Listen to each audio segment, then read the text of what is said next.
2022 সালে শিক্ষক নিবন্ধন এনটিসিআর শিক্ষক নিবন্ধন সে একটি প্রশ্ন যা 2017তম এনটিসিআর শিক্ষক নিবন্ধন পরীক্ষা এসেছিল। প্রশ্নটি হচ্ছে, একটি সমদ্বিবাহু ত্রিভুজের সমান বাহুর দৈর্ঘ্য দুটি প্রত্যেকটি 5 একক এবং ভূমি 6 একক হলে সমান সমান প্রত্যেকটি দুটি বাহুর যে সেটা হচ্ছে 5 একক আর ভূমি যেটা সেটা হচ্ছে 6 একক হলে ক্ষেত্রফল কত? এটা এনটিসিআর 2022 অর্থাৎ 17তম নিবন্ধনের পরীক্ষা এসেছিল।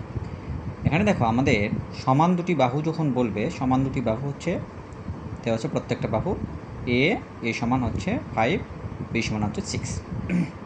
তাহলে আমরা জানি কি যে সমদ্বিবাহু ত্রিভুজের ক্ষেত্রফল হচ্ছে b/4 √ 4a² - b²। তো b/4, b এর মান হচ্ছে 6, এখানে হচ্ছে b মানে 6 ভূমি, b/4 5 এর স্কোয়ার, 4 5 20 100 আর 6 এর স্কোয়ার করে 36 হবে আমাদের। 6 4 3 আছে কত হলে 10 পাওয়া যাবে, 4 6 আমরা 8-এর উপর রুট যদি করি, বর্গমূল করি তাহলে 8 হবে। 64 বর্গমূল করলে তাহলে 8 দুগুণে 16, 6 দুগুণে 12, 12 বর্গ একক। আমাদের এটা পরীক্ষায় এসেছিল 17তম শিক্ষক নিবন্ধন পরীক্ষায়। তাহলে এটা অ্যান্সারটা হচ্ছে সঠিক 12 একক।